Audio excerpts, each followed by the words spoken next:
Welcome. Just seeing some faces, seeing some names. It's so nice to be together with um, with you. So, what do we talk about? I guess Chanukah, right? Um, I'm going to share what's on my mind. I'm going to turn the floor to Rabbi Portnoy, and then we'll have a chance for you guys to have your say and on this or on anything else. So, okay.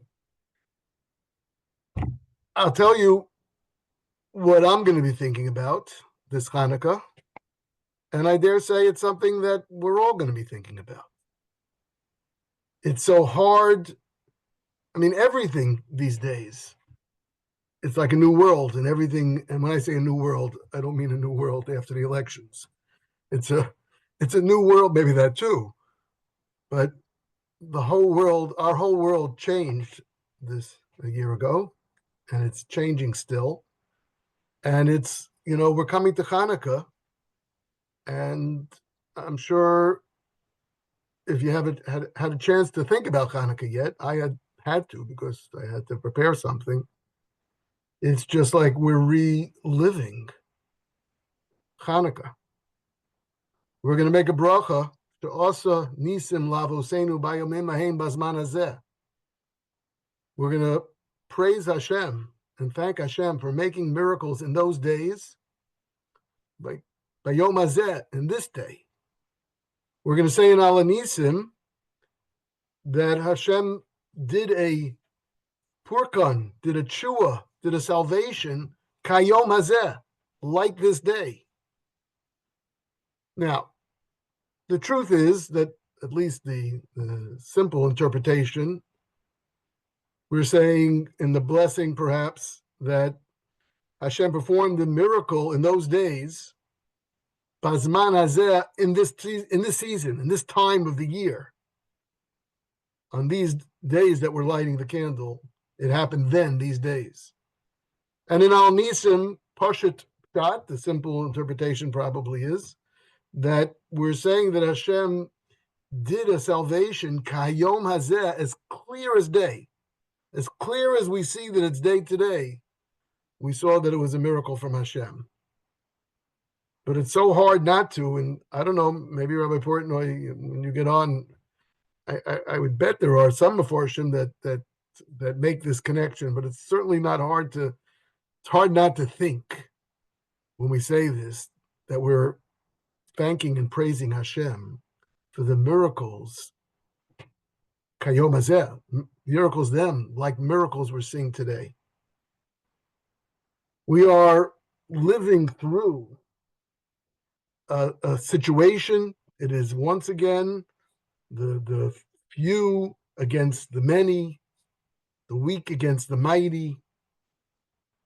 We are once again in a world in which there are those that will just see the strength of man, will see the power of the IDF and the brilliance of Israeli intelligence.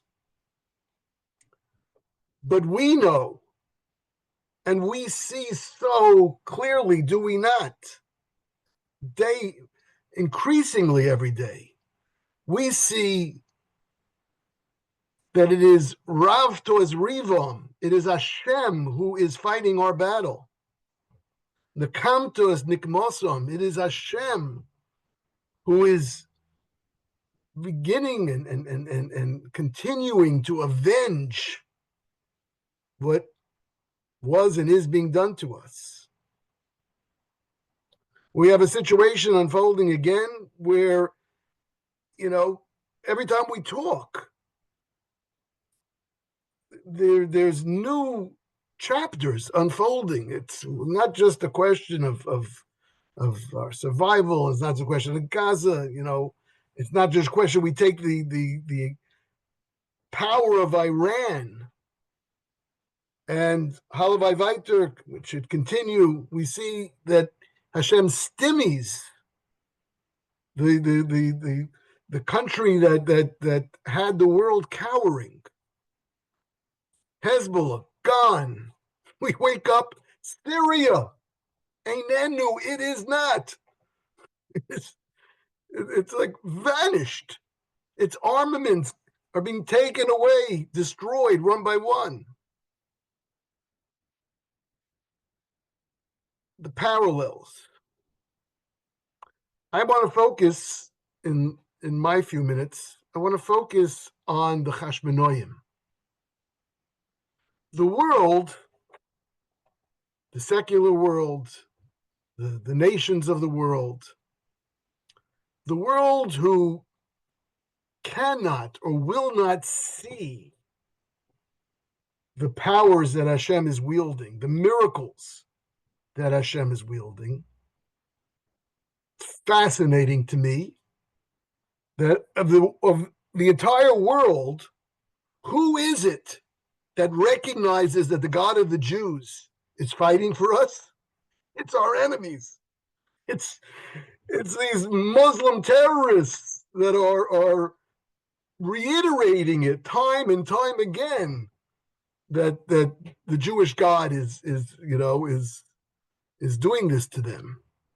The rest of the world that cannot see this through the prism that we so clearly see it.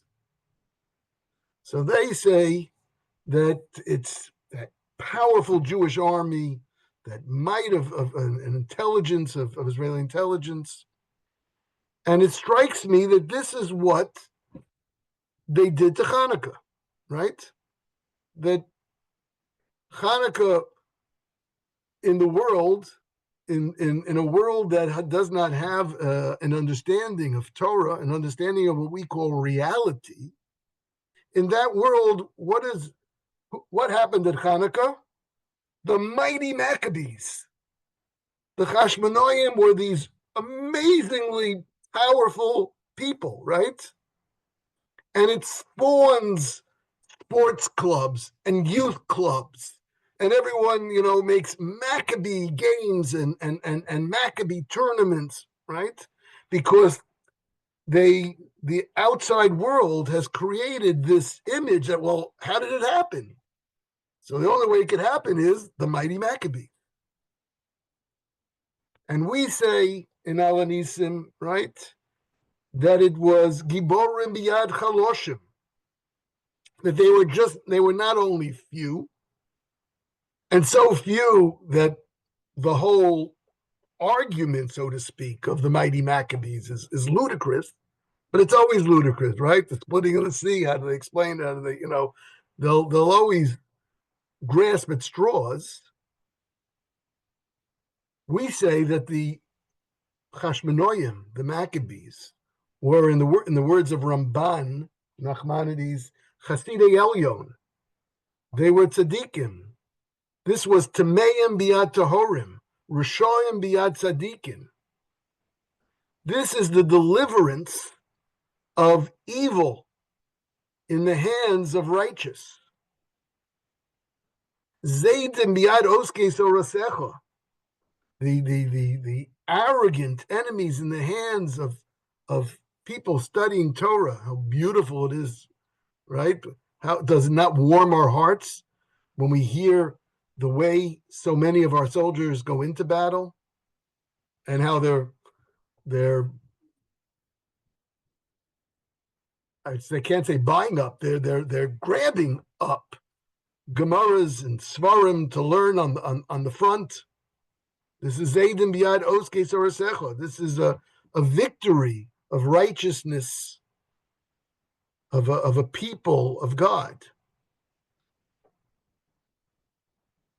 But I was thinking that maybe they're not completely wrong, though, when they talk about the strength of the Chashmonoim of the Maccabees.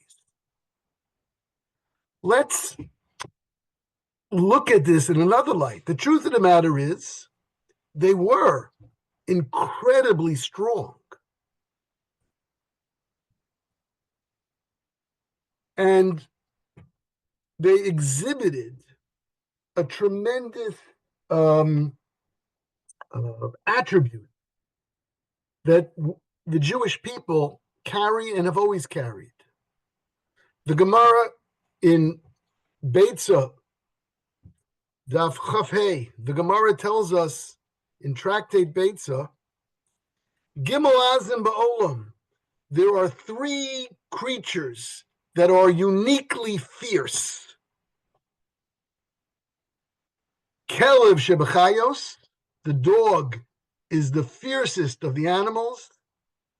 Tarnagol Sheba'ofos, the rooster is the fiercest of the birds. And who is the fiercest of all people? The Gemara at length says, Yisrael Ba'amim.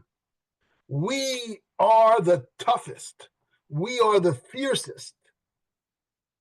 What does this mean? In what way are Jews uniquely fierce, tough, strong, az?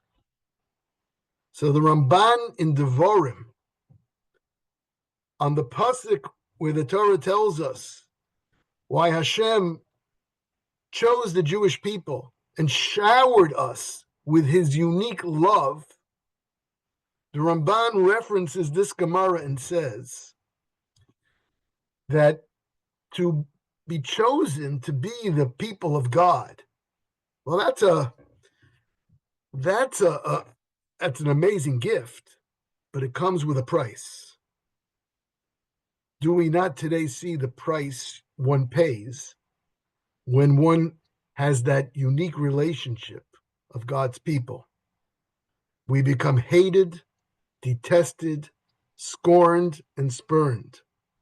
Har Sinai, the Gemara says, why is Mount Sinai called Har Sinai?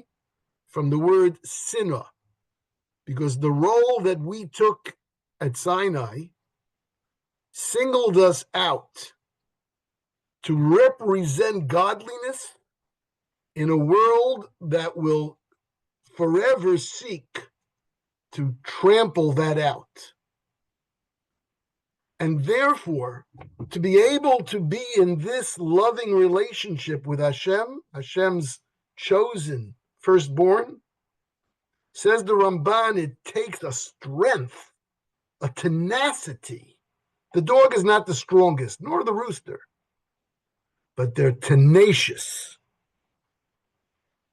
They don't give up, even more than the ever-ready bunny. They keep going. And the Ramban says throughout the generations, they will keep coming at us to claw us away from God and to destroy us. But we are tough enough to stick to Hashem and to never give up. And this is a midah. This is an attribute that we got from Avram Avinu at the beginning. When Avram went to the Akedah, the dedication of the Akedah is very unlike most other challenges. Many, unfortunately, were those who were challenged with the ultimate challenge to give up one's life. In Avram's case, it was to give up his son. An even greater challenge, no doubt. But he was put on a journey of 3 days, 3 long days and nights. And the entire time, he knew that at the end of this journey, what he was going to do. And Hashem tested his mettle, not just to make a single decision, and certainly not in the heat of battle. But Avram Avinu, the Satan, spent 3 days trying to stop him, deter him, tell him that he's going to be a murderer. And Avram kept going on and on and on. This is the midah, this is the trait that the Chashmonaim showed. It was not one battle, was not a few battles. Dear friends, It's been so long since October 7th, has it not? Imagine 7 times that. The main period of confrontation between the Hashmonaim and the Greeks was 7 long, hard years. And they had no path that they could make sense of. There was no natural path to victory. And what were they after?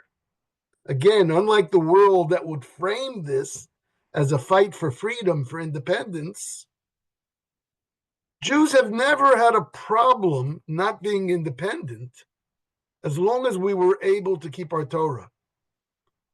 We lived many generations out of Israel, and we lived for generations in Israel under foreign empires as long as they allowed us to live our life as Jews. We didn't need freedom from the Ottomans when the Ottomans were giving us the ability to keep our Torah. But the Hashmonaim were fighting the fight of the Ramban. They were maintaining with incredible strength the refusal to stop keeping mitzvos. The vast empire of the Greek Hellenist Empire was brought to bear to stop Shabbos, to stop Rosh Chodesh, to stop Bris, to stop our functioning as a people of Torah. And this, the Hashmonaim led an unrelenting battle to keep the mitzvos of Hashem at all and every cost. This was a midah, this was a strength that the Gemara traces from Avram. It goes through Yosef. This week's Parsha, we read about Yosef HaTzadik, that he was Toa Baderech. Many of us have spoken about this. I'm sure you remember. I must have said it to you before. Beautiful Ramban that our Rosh Hashiva Zatzal, of blessed memory, would speak about. Yosef, why is the Torah telling us that Yosef goes to find his brothers? He gets lost. A guy has to ask him, what do you want? Where are you going? He says, I'm lost. I'm not finding my brothers. He redirects them. Herich, the Ramban says. The Torah goes at length, great length, to talk about how Yosef was lost on his way to find his brothers, to tell us Harbe Sibos. There were many, many reasons why he should have given up and gone back home. He knew he was putting his life in danger, but his father gave him a charge. And his father told him to find his brothers. And Yosef's persistence is the only reason why he was able to find them, says the Ramban. And it was a persistence that he showed every day, relentlessly refusing the wife of Potiphar. It was a relentlessness that allowed everyone, even Paro, to trust in him. This was the midah of Moshe, that Moshe is B'chol Beisi Nemon, that Moshe, Yismach Moshe, we say in Shabbos davening, what was Moshe's great cause of joy? That Hashem called him an Eved Ne'amon. Hashem called him a faithful servant. What do you mean faithful? It means you give him a job, he does it.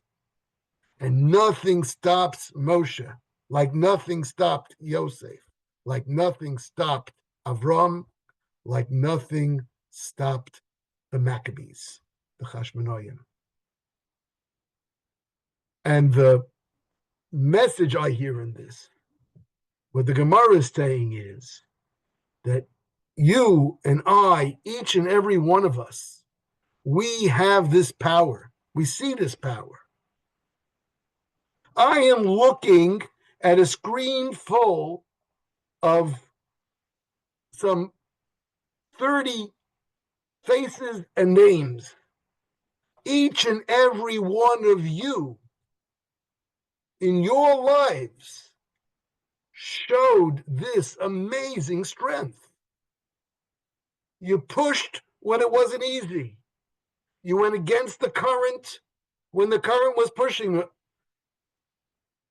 And you not only did it, but you keep doing it. And life's not easy. And maybe everything you thought you'd have, right? Rabbi Portnoy didn't tell you about this, and Rabbi Portnoy and Rabbi Turk didn't tell you about this, and we didn't tell you about that, and we didn't prepare you for this. Who's prepared for life? You think we were prepared? But a Jew weathers on, and we have the ability to weather, particularly when it connects to HaKadosh Baruch Hu, to Hashem. I want to hear Rabbi Portnoy. I'm going to end with, on this note, that I'm just inspired. I'm inspired by you, but I'm inspired by this midah, this strength, this capacity we all have. And we're showing it. And Am Yisrael and our people are showing it. And we're seeing a resurgence. We're seeing a resurgence around the world. Although we're seeing persecution and anti-Semitism rear its ugly head all around the world, we're seeing Jews of every ilk. We're seeing Jews that were so distant coming closer. We're seeing Jews in Eretz Yisrael under such pain, and yet so many of them finding the strength to connect closer. And we're seeing tefillah, tehillim, resolutions, kabbalos. We're seeing an outpouring. And we're part of that outpouring, each of us, in our way, on our level. And this, the secular think is not wrong. The strength of the Maccabees brought the salvation, because the requisite to divine miracles is mortal mesiras nefesh, mortal dedication. And Hashem is asking each and every one of us not to clap us on the back. And I'm not here even to clap you guys on the back, because you guys are the roosters and the dogs and the Jews of, you're fierce. You're beautiful. Hashem needs all of us and each of us. Another step. It can't be long now, but Trump will save the day. I mean, Hashem was going to save the day. But Mirz Hashem, all of us should be zocha, should merit to have yet another piece in giving what we can give to bring about, so that when we make those brachas on the Chanukah candles, we can clearly say that all the miracles and the salvation, just like then, speedily in our days. Amen, Rabbi Turk. Thank you for the very inspiring words. I'll try to think about it when I make my brachas on the lighting of the Hanukkah candle, the first night. Along the lines that Rabbi Turk is discussing, I want to add maybe one or two small little thoughts. The message of Hanukkah, it's all going to be, the story of Hanukkah. We can't change the story, and the events that took place, those are events that recorded that took place. So the question is, what idea are you going to focus on? What are you going to think about when we rethink the story of Hanukkah?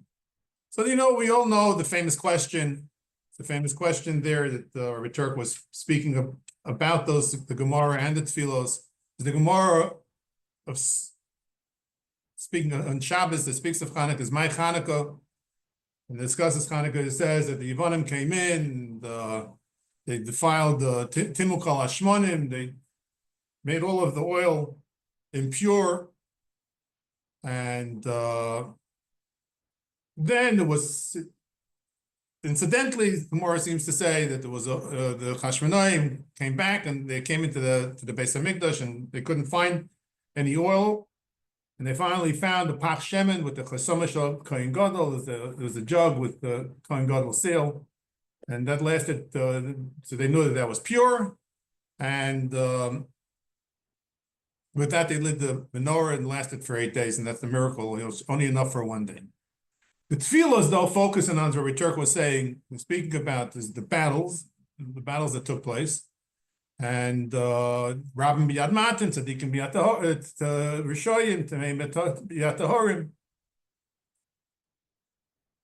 And the question that's asked is, the Gemara doesn't focus on the battle, focuses about the pach shemen, the jug of oil, and then our tefillas, we there just mentioned on the side, it seems to be the Chashmonaim came in, but then the Kodesh, and then there, and there's the Chashmonaim, to say Hallel, we give praise and thanks to HaKadosh Baruch Hu.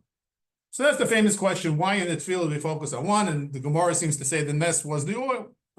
So the famous answer that they say, and I want to discuss this answer, if we have a chance, we'll go back to the Gemara. I don't want to keep people up too late tonight, and especially myself, I'm exhausted. I happen to be in Florida now. And I drove down to Florida and I just got in, so I'm a little tired. Think about, maybe you'll, food for thought, maybe when we get together another time, is, why did the Yevonim, why did the Greeks have to defile? You can imagine they must have many jugs.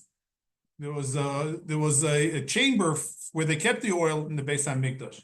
Just go in there with a bat, the baseball bat, and just break the jugs. To be metame them, you can't touch them on the outside. You got to lift off the, it's the halachas of Tumah V'Tara. It's not so simple when it comes to the laws of purity. Impurity, just touching them on the outside doesn't work. You got to take the seal off and then get in the inside. If they didn't want them to use the menorah, just go with a bat and destroy all the oil and done. And as well, that the Gemara says, Chesama Shel Kohen Gadol, I don't think the Kohen Gadol was really going around sealing the jugs of oil. If you learn through the subject matter of what the Kohanim did in the Beis Hamikdash, there were groups that had different roles, and there were those that were responsible. And the simple Kohen, regular Kohen guy, Joe Kohen, would make the oil. It seems to have been there was a special jug of oil with Chesama Shel Kohen Gadol, and that's the only one that was left and found. But if we have a chance, we'll get back to that. But I want to address more the question, that on this answer that the Maharal gives. The Maharal says that the reason why the tefillas focus on the battles, and the Gemara speaks about the actual nest that we all can recognize, is the nest is that that oil that only should last for 1 day, and in the end it lasted for 8 days. Forget about the question, 1 day, 8 days, 1 day, it should only be 7 days. We're not talking about that. But there was only enough for 1 day and it lasted for 8. So the Maharal says is that the nest of the candles opened the eyes of everyone else to see that what Rabbi Turk was speaking about, that there was a battle there, is that you could say, as nations of the world might say, is that the army, it's our power, our might, it's our intelligence, it's our abilities. That's what, won the battles against the Yevonim. And therefore, there's no nest there. It's only once we saw the hand of Hashem, we saw the Yad Hashem in the Beis HaMikdash with the candles, with the oil, that opened our eyes to recognize, because it's the next year, as the Shana Acheres, the Gemara says, it wasn't immediately. Shana Acheres is that with Kavah Shmonis Me'er Chanukah, as they started to light it. So he says it took them time to recognize and to realize that even the battles were a ness. So I have a question on that. And you stop to think, it's surely based on a lot that Rabbi Turk was saying. Just to get the perspective of the historical perspective of what was taking place at the time. The Greeks or had been in control of Eretz Yisrael of Israel for 150 plus years. The Jews have lived under, as the Turk mentioned, under the Persians at the beginning of the rebuilding of the second Beis Hamikdash.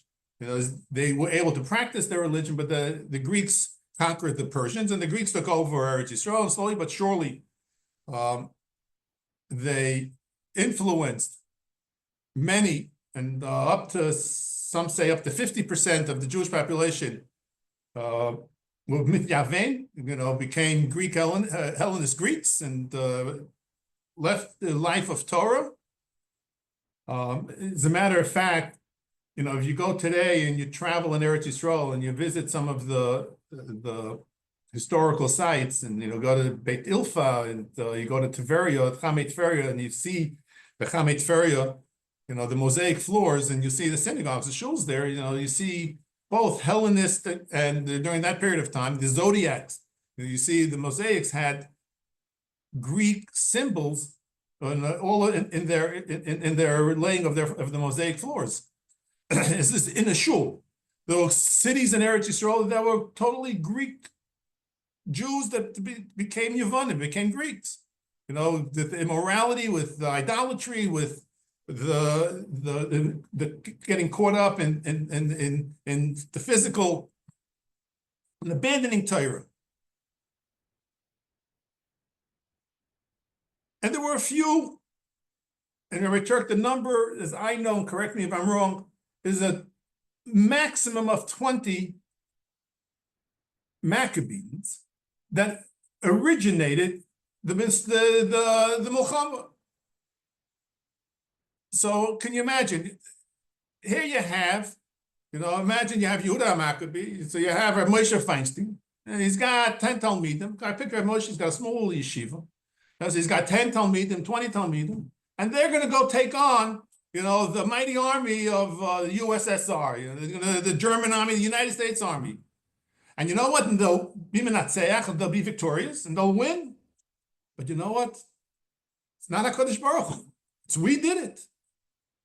You needed the Maral saying that they would see this happen. Rabbi Moshe Feinstein, Rabbi Henach Leibowitz, start to have a small yeshiva, goes with his army of Talmidim, and they're going to destroy this powerful, mighty armies of the world.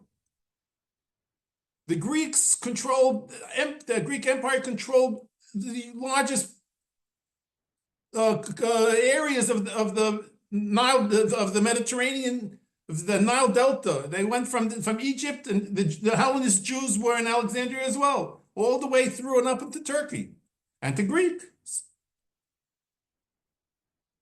They conquered everyone. Maccabee, 20. Tzaddikim, Tahorim. We don't see the Nes. Is it shaykh? Is such a thing possible? Not to see a Nes when we're so few? And we beat them. Maral says, yeah, that's why, you didn't see the Nes, and I needed to tell you, that the miracle of the world, open your eyes. You know what? Teretz is really in the question. It's really this one and the same. As our Turk is talking about October 7th, we don't see Nisim. Of course, you need to have strength, and you need to have bitachon, and that the message of Yehuda Maccabee and the Maccabees, and maybe he started with 10, 20, but maybe his army built up into 3, 4, 5,000 eventually, taking on the Greek army of close to 100,000. But they should have seen the Nes. But you know what? There were those that didn't see the Nes. People don't see the Nisim. Nisim can happen around you constantly. I remember a few days after October 7th, the war broke out. And I was speaking, I happened to have a meeting with a fellow that is a Shabaknik, who's in the Shin Bet. And then he told me he got his phone call on Shabbos morning, and he went down to Tel Aviv to the Situation Room. And the questions that people were asking at the beginning of the war, where was Hashem? How did he allow something like this to happen? That the Hamas came into the Eretz Yisrael, attacked in so many fronts, killed so many. He told me, he says to me, he calls me Rabbi Portnoy, says, I want you to know, people don't know this. He says, but it's a miracle. First of all, he says that Hezbollah is not doing anything yet. Who stopped them? Why did they not launch their attacks at the same time? They were supposed to. There was an agreement between the Hamas and Hezbollah. Somebody stopped them. But more than that, so can you think about this for a moment? He says, when Hamas on October 7th came into Eretz Yisrael, there were 50 different locations where you had a major terrorist episode taking place at that time, at the same time, 50. Some of them in kibbutzim. They were on the way up towards Tel Aviv, Ashdod, Ashkelon. They were all over. 50 different places. By the end of the day, it was all over. Explain that to me, he said. It makes no sense. You're right, HaKadosh Baruch Hu, as we breached some fences, HaKadosh Baruch Hu let them breach our fences. HaKadosh Baruch Hu has his ideas. HaKadosh Baruch Hu his computer doesn't crash. And there was a reason for it all. But at the same point in time, we don't see that mess. And there were thousands of Hamas terrorists that went into Eretz Yisrael. And by the end of the day, by the end of October 7th, we had to deal with finding the dead people, and an individual here, an individual there, but basically 50 terrorists. It's like, imagine you had to you had 20 terrorists, 30 terrorists, take over Shea Stadium. You have 50 different them. Unfortunately, many people died.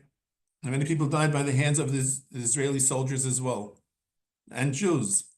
But that was the only way to stop it. But Hashem, it was clear. But I happened to see him again right after Pesach. And if you remember, right before Pesach, we all know the Iranians launched 400 missiles. 400 missiles towards Eretz Yisrael. And not one. 400. It says not one missile hit the target, Israel. Some of them landed in Iran and maybe Iraq and killed some people there. Does it make sense? Not one? 400. He says it doesn't make any sense. This was 2 weeks before Pesach, 10 days before Pesach. He says there was a battalion that was involved in the defense of the missiles. He says that that battalion, he says the entire battalion was Makabel Ol Malchus Shemaim, took upon themselves. He said they had the personal experience of Kriyas Yamsuf right before Pesach. He says they had the personal experience. As they saw what they saw and how it happened, that 400 missiles, not one come in, 10% should make it. Not 10%, 5%, not 5%, 2%. 1% would be 4 missiles. Not one? But how many people see that? So I want you to know, I was up north with my wife, and just to get away a little bit, we were at this artist colony, somewhere near Zichron Yaakov, Ehud or something, I forget what it's called. And I went into one of these shops. There was an older woman, and I'm starting to preach, we're talking about, see the Yad Hashem in the Milchama, and see the hand of Hashem in this battle. And, my wife is, we're there with another couple, and, my wife says, what are you doing there? This is an old couple. They live in, they came over from Europe. They don't believe. And I said, listen, but they have to understand 400 missiles. Not one of them lands in Eretz Yisrael. Can't you see that something else is going on? It's not just, it can't be. This doesn't happen. It doesn't happen that 50 terrorist episodes end in one day. A lot of death, but it's over. Now you can just, begin you're offensive against them. So I was telling this to the woman. This woman says to me, without batting an eye, she says, what are you talking about? My granddaughter. She's a fighter. She flies the F-15, F-16. She's the one that did it.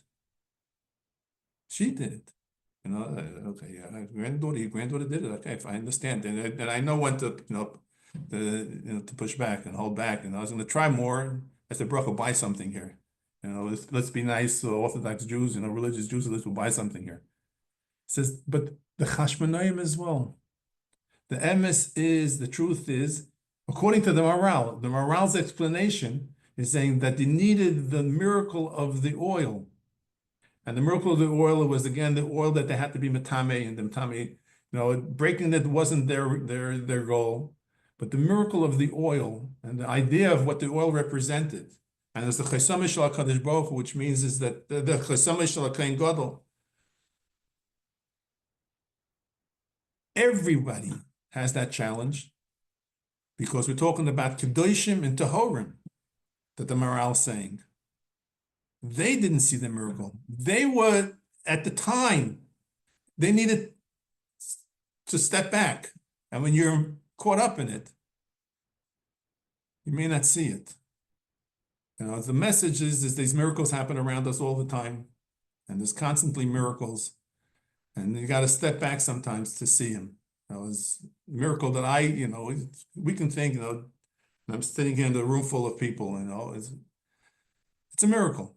In the Jewish Heritage Center, 35, 36, 37, 40 years, Rabbi Turk, you did a great job. But you know something, Rabbi Turk? It's HaKadosh Baruch Hu that, held your hand. HaKadosh Baruch Hu opened your mouth. HaKadosh Baruch Hu helped us to get us to where it is, reflect. And all of us need to take the time to reflect back on our lives and to see the Yad Hashem and everything that takes place.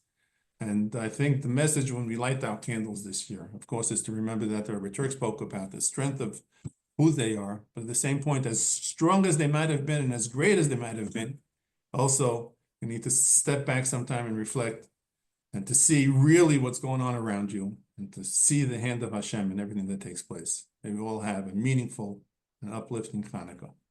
Nice to see you all. Thank you. Beautiful. Beautiful, Rabbi Portnoy. Just take it beautiful. Take it sincerely to heart. It's like we think we see. I thought I recognized that it's a miracle. I don't recognize. I thought that it's a miracle, right? But we really deepened our recognition. We went 100%. Different people. Yeah, So we let them. Well, Rabbi Portnoy is ready to answer any questions. I was just going to say that my eyes were on the road, so it's kind of hard looking on the screen. Beside the roads and of course you got your phone ways and your whatever it is, your dashboard with your cameras on it. But it's nice seeing everybody here. And we should hopefully see each other at the joyous occasion in the near future. And with the coming of Mashiach, B'meher B'yameinu.